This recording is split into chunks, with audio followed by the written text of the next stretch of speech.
Hello, everyone. Welcome back to another episode of Tie in Sports, the show where we provide you with the latest news in the world of sports and here at Cal State Fullerton. I'm Jonathan Mansour.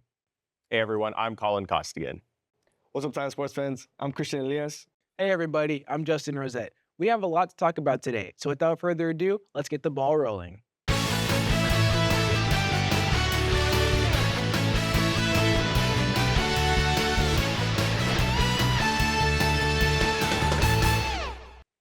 The NBA continues to expand its investigation into the recently uncovered illegal gambling operations and is now seeking the cooperation of teams like the Lakers. This comes a month after Miami Heat guard Terry Rozier and Portland Trail Blazers head coach Chauncey Billups, along with former player and coach Damon Jones, were arrested and charged with separate gambling schemes. The league is now expected to seek further information from multiple NBA teams, including 2 staff members from LeBron James's inner circle. Lakers assistant trainer Mike Mansour and executive administrator Randy Mims have been asked to hand over cell phones, documents, and other property as evidence in the case. The 2 are cooperating with investigators but have not been charged with any crimes at this time, including LeBron James. According to prosecutors, James's former shooting coach, Jones, sold non-public information relating to the injury status of a Laker player ahead of a 2023 Milwaukee Bucks game in exchange for money from a gambler. After facing heavy backlash from Congress and pressure from the Department of Justice, the scandal now prompts the NBA to review its gambling policies and consider changes to team rules to protect players' injury information from being disclosed. All right, guys, so we know this has been an ongoing issue across the league, and we already talked about with Terry Rozier and Chauncey Billups. Now it's starting to reach over into the collegiate level, but focusing specifically on the NBA. We know that an independent law firm has been hired by the NBA. Mansour and Mims, who I mentioned, Mims specifically, has been close to LeBron James since his Akron days. Mansour, he's also been his physical trainer for almost 20 years. So thinking about this, like if you're looking at this, how do you think NBA other teams should address this going forward? Personally, I think teams kind of just need to, as we mentioned before, crack down when it comes to everything betting related. I think what the NBA is trying to do, though, is really hard because they're trying to limit the number of people that have information, but there's so many people, so many staff members, trainers, there's so many people that have intel on if someone's going to be injured or not. So it's hard to stop something like this from happening.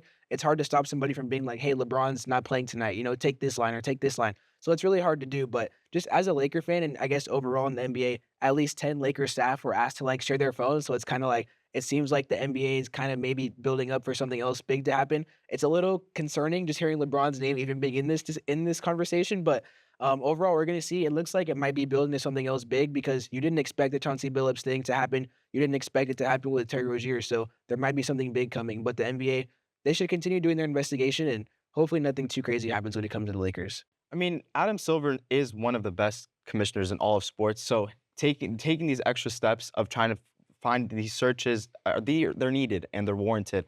The NBA, they need to kind of lay down the law on the gambling issues within the league. And you kind of mentioned it, Terry Rozier. I mean, this isn't like his first instance getting caught up with the gambling situation. He had it also was arrested or under investigation for it last year as well. You had Malik Beasley over the offseason. Jonte Porter, he's been arrested for gambling. So it's just a lot of stuff in the league. And it kind of just feels like the integrity of the game is kind of being lost. And that is like the one thing us fans and viewers kind of care about. And something that I kind of want to mention is, yes, Adam Silver has this investigation on his hands, but let's not forget and let's not let this slip up. The Clippers' aspiration Kawhi Leonard investigation is still at large. So Adam Silver has a lot on his plate.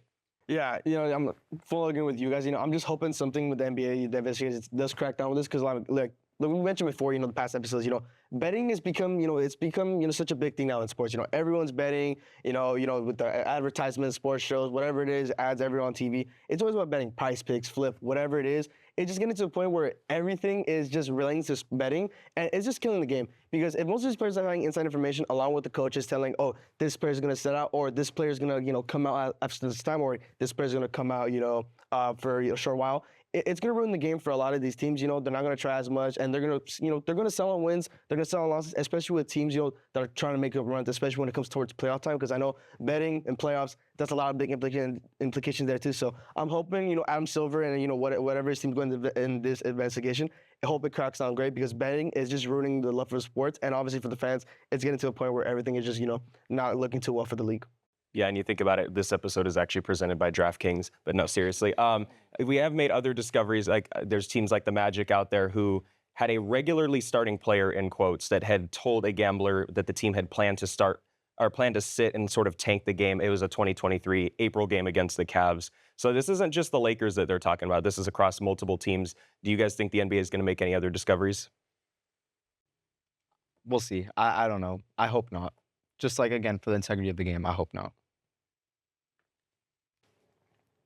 Last Sunday night, the Los Angeles Lakers went into Milwaukee and took care of business, beating the Bucks 119-95 in a dominant road performance.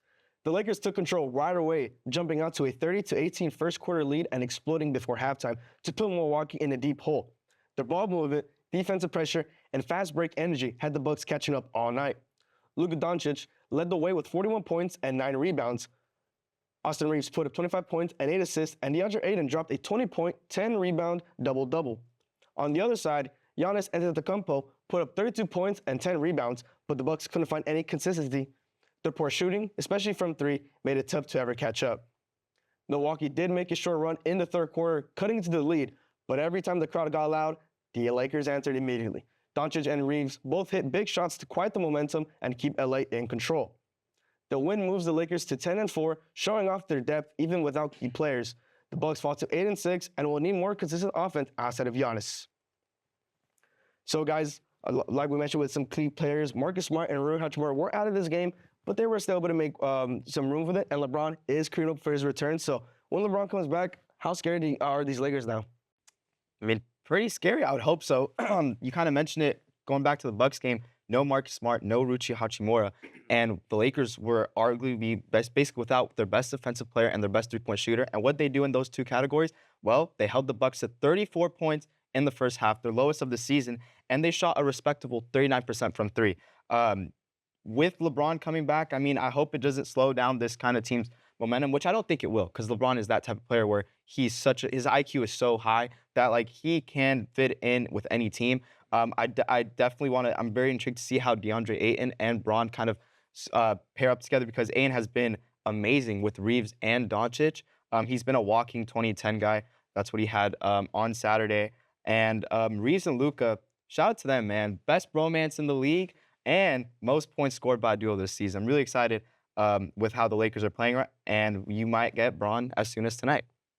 Yeah, I definitely think if you look at this game, first of all, I mean, without Marcus Smart and Rui, that adds a couple of holes into that defense as well. But really the biggest point, I mean, Luka has been carrying all season for the most part. We talked about how he dropped 41. What was most impressive to me is that he went 18 of 20 from the charity stripe. That is the first time he's ever had 20 free throws in a game as a Laker. He hasn't done that since January 29th back in 2024 against the Magic, which came down to a very close game in the end. So he did really well. I mean, that's his second game with a 40-piece this year. And then even like dominating, he might be back. I mean, I was a little worried about him going into this season. I know Justin had some choice words for Ayton at the start of the season, but he does have 20 points and 10 rebounds in that game, 5th double-double of the season. Lakers finally have that center that they've been needing, and he's been shooting almost 70% from the floor this year. That's a career high for him. So, I mean, I think when you look at that, and like coming into this game, they've been dominated by the Bucks in their last two matchups back in March earlier this year. So it was a key win for them. I think going forward, I mean, you look at it, they're 10-4. Their next 4 games consist of the Jazz twice. Who are 10th in the West. The Clippers, who everyone forgets about, they're 12th right now. And then the Mavs, who are 13th. And like they don't have a GM right now. So it's like they have some very winnable games going forward. Yeah, Jonathan, you mentioned it. LeBron James coming back today. And how fitting is it? The day that the Unk of the Lakers returns to the Lakers, the Unk of Titan Sports, Colin, returns here today. But overall, I'm very encouraged by this Lakers team. As we mentioned, I was not a fan of the DeAndre Ayton signing. First game of the season looked really bad, but since then he's been really good. He's averaging 16 points, 8 rebounds. He's been the center that the Lakers have needed since getting rid of Anthony Davis. It also has allowed Jackson Hayes to kind of play in his deserved role, which is kind of like as the backup, being able to catch lobs from Luka and kind of not putting that much pressure on him. I think overall we have to give a shout out to the exciting whites, Austin Reeves, Luka Doncic, and Jake LaRavia, even Dalton Connect, kind of having a little bit of a resurgence. But overall, this team has been really encouraging. I wanted to touch on the Bucks a little bit as well, because this game showed me that the Bucks are good, but not good enough.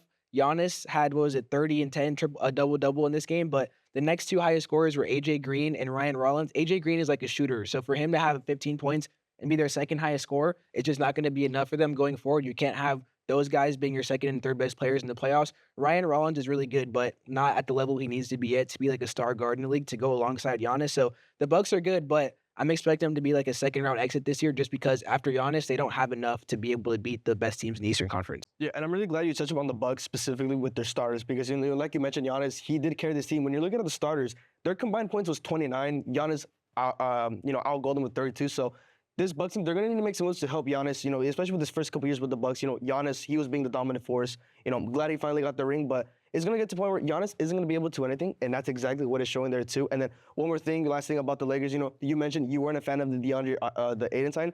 Me personally, you know, I mentioned before, I was a big fan of this. You know, the Lakers finally getting big, and pretty niche about it. The Lakers are 6-0 when Aiden does get 10 points and 10 rebounds. So really, it's going to be up to the paint with, you know, Aiden getting those boards and really being the playmaker that he is. So if he keeps it up, this Lakers could be well to be one of the more dominant teams in the West.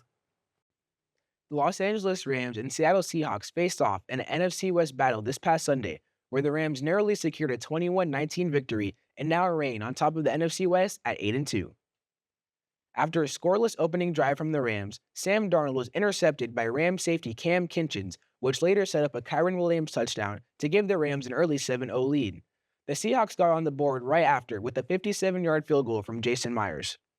Before the end of the first quarter, the Rams capped off an exciting 10-play drive with a Devontae Adams touchdown to extend their lead 14-3. The next two Seahawks scores went between the posts to make it 14-9 by halftime.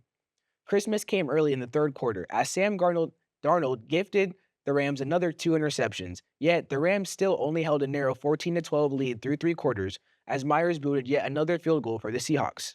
After 3 straight empty drives in the third, the Rams capitalized off Darnold's third interception with the Colby Parkinson touchdown to give the team a 21-12 lead. The next drive, Darnold was locked in with the season of giving, throwing his 4th pick of the day. The Hawks bounced back when Kenneth Walker walked it into the end zone for the score to keep it a 2-point game. After getting a stop late, the Seahawks had a chance and Myers was set up with a potential 61-yard game-winning field goal, but perfect things came to an end as Myers' kick was wide right, his first and only miss of the game. The Seahawks now sit at 7-3 and are behind the Rams in the NFC West. So, guys, this was an exciting game to watch. As a Niner fan, it was cool to see the other 2 top teams in the NFC West get to fight it out a little bit. The Seahawks, Sam Darnold threw 4 interceptions, 4 turnovers, but they were still right there with a chance to win this game. So the Rams won, but it wasn't as dominant of a win as you would have expected. So what was your guys' biggest takeaway from this game? Yeah, so honestly for me, it's going to be a tale of really 2 of the top in the NFC right now. 2 great offenses, 2 great defenses, but it's going to be a test for both teams, right?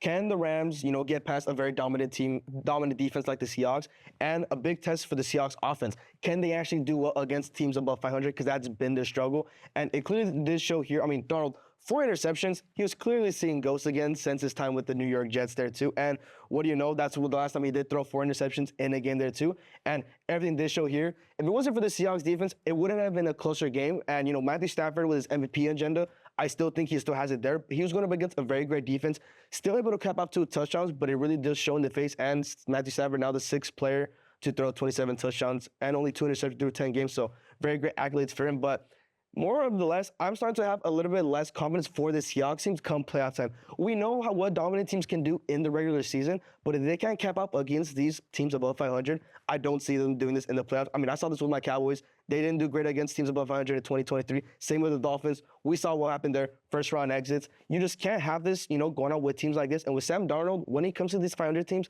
he can't be turning the ball over, and he's going to have to spread out the ball more because JSN, I've been glazing JSN this whole season. But you know, he can only do so much, and that final drive was pretty much set up for success. But obviously, like we mentioned, good things come to an end, and Jason Myers, he couldn't keep it up for the remaining of the game. Yeah, I mean, I think the biggest takeaway is the Seahawks defense is elite. I mean, the fact that they were put in bad positions the whole time and only allowed 3 touchdowns the whole game, I mean, it says a lot. The Seahawks should have never had a chance to win, and let alone have a chance to take a game-winning field goal at the end. I want to kind of go back to Sam Darnold, just his last 2 seasons versus the Los Angeles Rams. He is 0-3, 5 interceptions, and only 3 touchdowns, and he had 0 on Sunday. And his passer rating in the last 2 games, which was on Sunday and the playoff game in when he was with Minnesota in January, those combined passer rating is 61.5. Not the prettiest. This Rams defensive line, they are a nightmare. I've kind of been saying it all year long. They were always they always had pressure on Darnold, and he was just never comfortable in the pocket. Kyron Williams, I think, was a really crucial player for the Rams. Really kind of jump-started this offense with 2 runs that went over 30 yards in the first quarter. And I want to give a big shout-out to special teams on the Rams. Ethan Evan had the play of the game. He placed a punt inside the 1-yard line with 1:41 left. If that punt was just like at the 4 or at the 5, the Seahawks probably walk away with a winner because Myers had the distance, just was wide right. But if you were closer, you probably would have seen a different result. Yeah, no, there was a lot that could have unfolded in that game, especially if the Seahawks. I mean, starting with Sam Darnold, I mean, you were talking about the 4 interceptions, and I'm glad you brought up the QBR because it was a 32 QBR. I mean, it's just horrendous, and that's the lowest he had since he last played the Rams in the divisional playoffs, where he had a whopping 12 QBR. So, I mean, terrible. Like, I think he's, like you said, he's just seeing ghosts. He threw 4 interceptions, not on just one occasion with the Jets. He did it twice. But it shows how good the Seahawks defense is because the last time he threw 4 picks in a game, they lost 33-0 to New England, and that was back in 2019. So, like, it's not even close. Like, that shows, like, the fact that they even had a chance. But like you said, with Evan putting it literally not even on the 1 yard, like, that was at, like, the 1-inch yard line. Like, literally putting them in a unreal position to try to do that. But, I mean, both defenses are insane. But, like, also going back to JSN, the Glaze is not even crazy for real because, like, he has been insane this year. I mean, he has 72 receptions, now 1,146 yards. He already eclipsed last year's record, and that was on 100 receptions. So he's done that basically with 30 less receptions. He's getting about 15 yards a catch. He's unreal. But the problem is, I think with the Seahawks is, no matter how good their defense is, they'd only allowed they'd only allowed 19 touchdowns entering that season. The Rams 16. So really good defenses. But, I mean, for the most part, you can't, I've always been saying it, I think the Seahawks are frauds in the fact that Sam Darnold can't lead them. I don't care how good the defense is. You can't consistently put your team in that bad. And this was a real test for him because the Rams are one of the top teams, if not the top team in the league right now. So, I mean, going forward, if you're the Seahawks, you got a lot of questions to answer at the quarterback position. And so with the Rams now taking this spot kind of by themselves in a league of their own, the top of the NFC at 8-2, I want to ask you guys, challenge you guys a little bit in 5 words or less. I'm going to ask you guys this. Are the Rams the favorites right now to win the Super Bowl? 5 words or less. Christian, you first. You said to win the Super Bowl? To win the Super Bowl? Are they the favorites? There's a lot of answer. Honestly, I'm gonna say maybe on this one. I think that was more than 5 words. Oh. I'm gonna say maybe. Okay, Jonathan. I'm going to agree. I am reluctantly agreeing Agreeing with maybe? with yes. Yes. I also think yes. I hate to say that, but I also think yes. But the Rams are looking great right now. They still have a couple tough games left in their schedule, so we'll look to see what they do for the rest of the season. CSUF's men's basketball suffered another loss into the early season, falling to the Pacific Tigers 85-73 this past Saturday. CSUF found themselves down 12-0 early to the Tigers, missing their first 6 shots to start the game. The Titans could not find an answer on offense to get themselves back in rhythm and were eventually down 44-24 at halftime. The Titans ended the half with a 25% field goal percentage and shooting 1 for 14 from the three-point line. As the second half rolled around, the Titans started to find consistency on offense, scoring 34 points and cutting their deficit against the Tigers 65-58, thanks to a triple from Jaden Henderson. Unfortunately for the Titans, their defense could not contain the Tigers late in the second half, and constant trading with the Tigers derailed their chances of coming back. CSUF finished the game shooting 25 for 74 and only banking in 6 total threes compared to the Tigers' 7. The Titans will be looking to rebound off the loss in the Portland MTE Invitational, where they will face off against Portland State, Thomas, and Northern Colorado. So the Titans are off to a 1-3 start to open the season. Kind of a lot of things not going their way. What has been the biggest eye catcher for you guys? I think for me, the biggest thing is that this team is still getting going. I think I have hopes. You know, I'm a senior, so I want to see a March Madness run this year. I hate to say it, it's going to be hard for them to do that with a brand new team, a new play style as we've seen. But one thing that stuck out to me when looking at the stats so far is the 3-point shooting. Talking to Coach Taylor before the season, he wanted to have a faster offense, putting up more shots, more 3-pointers. In the first game of the season against Cal Tech, a team that hadn't won in about 2 years, they've made 16 3-pointers, and that was like they set the all-time, I think, school scoring record. That was a great game. In the 3 games since then, they've shot 15 for 70 from the three-point line, which is only 21%. So they've still been trying to have that sort of fast-paced offense, shooting a lot of threes, but just have not been able to get them to go. I think as the season goes on, we're going to see them try to move the ball around, try to get more of those shots to go, but so far not looking good. And one thing I do want to highlight, they showed a lot in the second half against Pacific. We were watching that game, and they were able to come back a little bit. When they got the threes going, they made about 2 or 3 threes. Towards the end of the second half, they went on a run, and after that, they kind of stopped making threes. Pacific slowed the game down a little bit, and that kind of stunted them, and they lost the game. So we'll look to see what they can do as the season goes on. But a lot of good things, but also a lot to work on so far from the team. Yeah, definitely pivoting off a lot of the points that Justin made. The three-point shooting has been a big concern because you mentioned 16. I think pretty sure the record was 17. So like you said, they were very close to tying the record. And that was 41%, 16 of 39. But they've gone 15 of 70 over their next 3 games, which is barely over 21%. Like you said, that's not going to get the job done. That's definitely what Taylor wanted. And you had play like Jaden Henderson has looked really good from deep for the most part this season, especially in that Cal Tech game. So you have a lot that you're looking forward to. But I mean, especially in that Pacific game, we mentioned that they were able to cut it down to 7, and that was at the 9:32 mark. And they did make a few free throws here and there, but they didn't actually get a field goal until the 4:12 mark of the game. So they went nearly or over 5 minutes rather until they actually got a bucket, and by that point they were down by 12. So it needs to be a little bit more consistent on offense. And I guess another question for you guys, the starting lineup I think is something that we've been talking about. Is something right now it's currently you have Landon Seaman and Bryce Cofield haven't made a single start this season, and yet they've been the leading scorer in 3 of the 4 games this season, or at least been tied for it. So if we want to pose that question as well, do you guys think that the starting lineup might need to change? Yeah, I'm really glad you brought that up because that was going to be one of my main concerns here. I mean, the bench outshined the starters in this game. I mean, 51 points off the bench with Bryce Cofield, 18 points, and then Jaden Henderson, 12 points,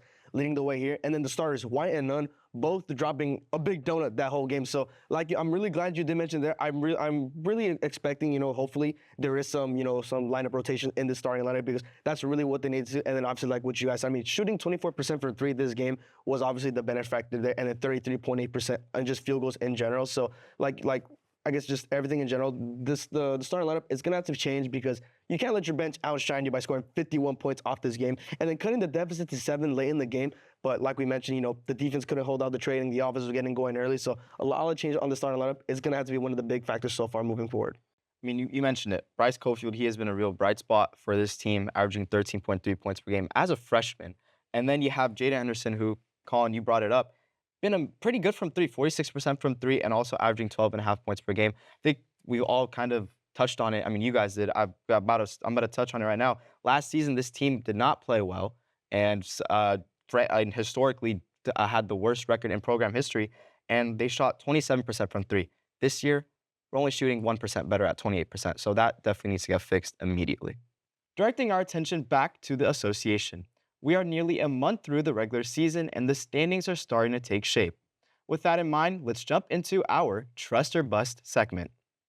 I'll provide 2 NBA teams and 2 players from both conferences, and each of you will say if you think that team or player is someone they can trust, or if they are just a bust waiting to happen. All right, here we go, guys. We're going to start off in the Western Conference with a team.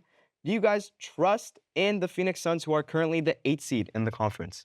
Yeah, with me, I'm going to have to go bust on the Suns on this one. Honestly, I just don't trust them here in the West. I mean, you're looking at the next couple of games. They got the Trailblazers, the T-Wolves, the Spurs, and the Rockets. These are top 10 teams in the league currently right now.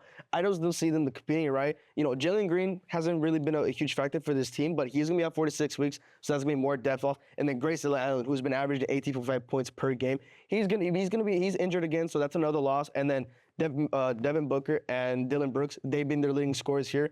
But I don't think they're gonna carry the load for this one, especially with the next set of games here. That's where you're gonna show everything else. And then this Hawks game that they had like a 20-point lead late in the game, and they blew it, right? So you're starting to see, Devin Booker not gonna be able to carry this whole team, especially with how heavy this West is. I'm really not trusting the Suns on this one. I think I'm gonna have to go with the same. I do not trust the Suns. I think Devin Booker, as we mentioned kind of with the Bucks earlier, Devin Booker is not going to be able to do everything. I think that's the kind of stuff that can lead to injuries later in the season. Giannis having to carry the team on his back, Devin Booker having to carry the team on his back for the whole season. Jalen Green can't stay healthy. Right now, their second leading scorer is Dylan Brooks, and I just think that's not going to be able to last you over a whole season. So I'm going to say they're going to be an 8 to 9 seed playing at best, but I don't see them making any noise in the Western Conference this year. Yeah, I think we're all in agreement. I'm going to have to go bust on this one as well because, I mean, like you were saying, you can't get carried by Devin Booker. I mean, he's averaging 28 points and 7 rebounds, leading the team in both. And he's picking up about 4 boards a game, too, which is really good for a guard. So you can't rely on him. I mean, you really cannot rely on him to carry the offensive load. And you also can't rely on, you mentioned Dylan the villain, like he's averaging 22 points somehow. But then you also got Mr. Wingstop himself, Jalen Green, who doesn't perform in big-time games. So even though he's coming back from injury, I really don't see it happening. Like they have the third most 3-pointers made in the league, and they are the 4th highest scoring offense in the league, but they have no defense. And I think that's really what they're going to need, even in an offensive league that we have nowadays. I'm going to go bust on the Suns. Yeah, it's a sweep from us on the desk. I'm not a believer in the Suns. You mentioned it. Jalen Green came back from injury, played a couple games. Now he's out 4 to 6 weeks. Dylan Brooks, he's not going to continue to be a over 20-point per game scorer. And during their 5-game winning streak, this is the biggest thing for me. Their opponent's combined record is 11-46. We're gonna trust a team for beating up on the teams that combined for 11 wins? Come on now. All right, moving on to the Eastern Conference, we're gonna go with the Detroit Pistons in the Eastern Conference, who are first in the conference as well. What do you guys think about them? Definitely, I'm going to go the opposite. I'm going to trust on this one because they're 12-2 right now. They're riding a 10-game winning streak. Like you mentioned, they're atop the Eastern Conference. But really, like you think about Cade Cunningham, we know he's been battling an injury, but he had a game where he shot 45 field goals, putting the trust in him. Even though he only made 14, he still dropped 45 on him. He's averaging 27.5 points. But the biggest one for me has been Jalen Duren as well. He's been so good for them this year. I mean, breakout season, he's averaging 20 and 12. And he just dropped 31 and 15 on the crappy Pacers last night. I mean, obviously, it's a terrible team. Doesn't matter. He's still hooping. I think those two are absolutely going to carry them.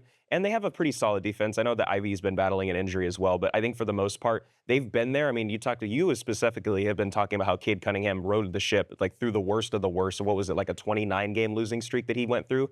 And now here we are, not even 2 seasons later, and we're on the other side of it. So I'm definitely going to trust the Pistons. Yeah, I think when you look at a lot of superstars in the NBA, like imagine John Moran or Anthony Edwards being on a team that lost 29 games in a row. You're going to get a quote every game in the locker room. You're going to get them kind of quitting on the team. Cade Cunningham, there were some games he looked like he was going to cry after they lost. That was 2 years ago. Made the playoffs last season, almost won a series, and now this year coming back, he's probably going to be, second, if not third, if not second team All-NBA. As Colin said, he's averaging 27, 10, and 5. He's really ascended into superstar status. Also, Jalen Duren has been such a reliable anchor for them, getting so many rebounds, blocking shots. He's been huge for them. Also, as Colin touched on, they are 3rd in the league in defensive rating. And I think the later you get to the playoffs, this is a team you do not want to play. You talk about being guarded by guys like Asar Thompson, Isaiah Stewart, Jalen Duren in the paint, and even Cade can play defense sometimes too. They also have Duncan Robinson, like one of the best shooters in the league. They're such like a well-versed team. They also have a guy named, I think it's Dennis Jenkins, who I promise I'd never heard of him before 2 weeks ago, and he's averaged 22 and like 10 the last 2 weeks. So they just have guys coming out of nowhere that have been shining. So I don't know if the first place in the East will last the whole season. Honestly, I can see this being a team, though, that wins 1, if not 2 playoff series this year. Just because of that defense, you do not want to go against them in the playoffs. Yeah, so with me, at first, I was more middle ground with this Pistons just because, for the 12 wins, they really haven't played anyone that's eye-catching, right? So far, they've only played 2 top 10 teams, the Rockets and the Cavs, and they split the series 1-1. Rockets to the W, and the Cavs, they took the L. That was obviously early on in the season.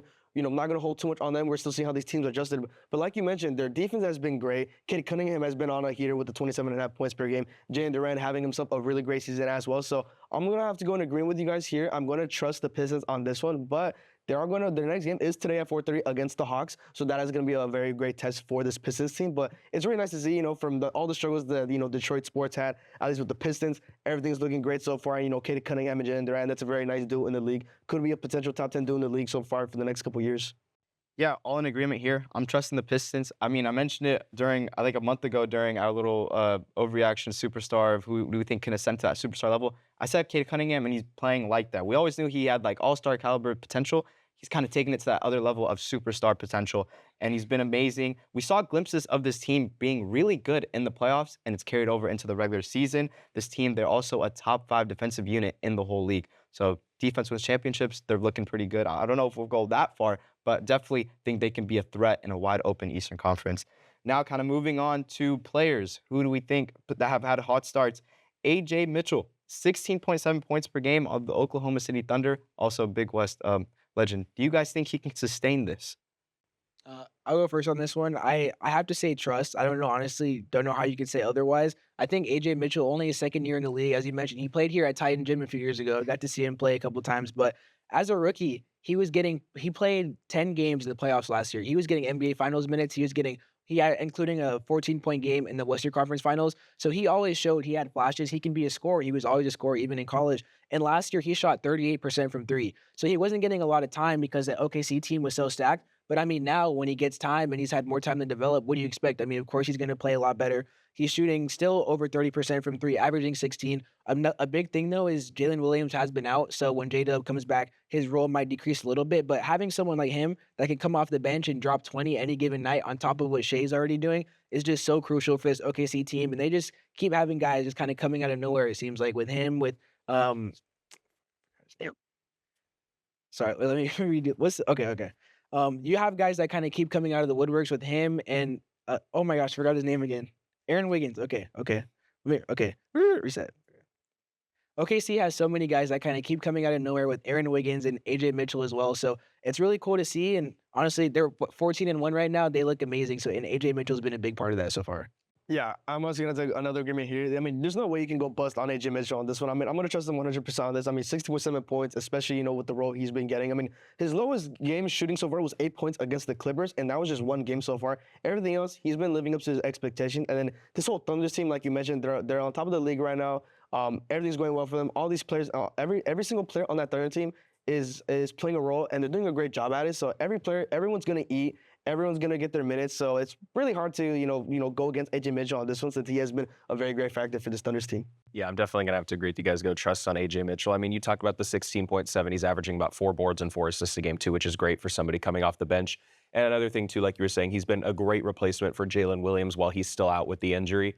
And somebody who can kind of play the wing, and he's a good three-point shooter as well. We saw him do that at Titan Gym, the former Gaucho, you know, I hate to say it because, you know, they're Big West rival, but the Gauchos do know how to produce talent in the pro leagues. And you see it in baseball. You just saw with Tyler Bremner getting drafted by the Angels. So a very good school that produces a lot of great talent. And definitely the case here for AJ Mitchell. So, I mean, he's been in double figures in all but one game this year. The only game he wasn't in double figures was against the Clippers, and it was a game they won by 20. It was a blowout. So, I mean, for the most part, he's been able to find himself that role, and he's going to continue, I feel, to do that through the rest of the season. Yeah, when I was kind of looking into this, I was teetering in the middle between trust or bust for the sole reason of, can he keep this production up when Jalen Williams returns, like you mentioned, Justin? But no, I trust it for sure because this team is already stacked, and the fact that he's able to produce like this, like as a 6th Man of the Year candidate, it says a lot. He's just been a perfect bench player for this team who they do need it because they do need some scoring off the bench, but he's been a very good player. Moving on to our last player in the Eastern Conference, we have Jalen Johnson, who has been the Hawks' best player ever since Trae Young went out with injury. Yeah, same thing with this one. I think, yeah, I'm going to go with trust on Jalen Johnson as well. I mean, him with the Hawks, you know, because, I mean, 21.8 points per game and then 9.6 rebounds per game. So he's getting boards, he's getting points. I mean, his lowest game was 12 points so far at Orlando. So, and I mean, I know, Justin, you're probably going to have to say a lot about this one. He was your, you know, rising star on this one. But everything's going well with this Hawks team. They're a very great team. You know, great assets all around there too on the starting lineup, Jalen Johnson. And I mean, for what he's been putting up, I mean, 100% trust. I mean, I'm looking at the stats. I'm looking at this Hawks team, the way, what he's able to produce. I mean, he's going to be one of the top players in the league, you know, in a couple years from now. So there's no way, you know, I'm busting on this one. There's a 100% trust for me as well. Yeah, definitely going to have to go trust. You can't say bust on Jalen Johnson as well because, I mean, he's been so good this year for the most part. I mean, he's really turned into that stretch 4 that they were hoping that he could be. I mean, he's shooting over 38% from deep. That's a career high for him. Somebody who's averaging over 20. I mean, he's been so good. He's been in double figures every game this year. I mean, every game this season so far. He's even scored 20 plus in 9 of those 12 games this year. So somebody who absolutely has taken over that role and somebody who can play down in the post and somebody who can also, like I said, stretch out over towards the wing. So the Hawks definitely have somebody that they can rely on. The biggest thing is that they've been so mid for so many years. Are they finally going to be, because I forgot what the stat was, but they were like consistently at 500 over the course of like 3.5 seasons. It's like, can they finally get over that hump? So hopefully he can be the one to do it for him. Yeah, Christian, as you mentioned, Jalen Johnson was my pick to be like the breakout player of the year. He just won Eastern Conference NBA Player of the Week along with Jokic in the Western Conference. That's a huge honor for him. And one of the things that's really improving in his game, because he's always been able, last year he was averaging 21 and 10 before he got injured, but shooting 38% from 3 for the first time, the best he's ever shot from the 3-point range. And in their 9 games without Trae Young, the Hawks have been 7-2 without him, and they're top 2 defensively and top 10 offensively, and he's been the best player on that team. He's been a huge part of that. So shout out to him. He's for surely going to be an all-star. The only thing is he has to stay healthy. He wasn't healthy last year, so hopefully he stays healthy and can help lead this Hawks team to good things. Yeah, trust for sure. He leads his team in points, rebounds, and assists. You mentioned it. If we could have saw this jump last year, for being honest, if he didn't get hurt, there's a reason why the Hawks right before the season paid him a lot of money, because they definitely see him part of the future, and as one of their best players. He's also shown flashes of being a really good defensive player in this league. So all around, a great player for the Hawks, and I'm really intrigued with what the Hawks have in store for this season, because they're playing really good without Trae Young. So I just expect them to be even better. All right, that just about wraps everything up. Thank you so much for tuning in today. Please make sure to give us a follow on Instagram and X at Titan TV CSUF and on TikTok at Titan TV_CSUF. We hope you enjoyed the show, and we look forward to seeing you all on the next episode of Titan Sports.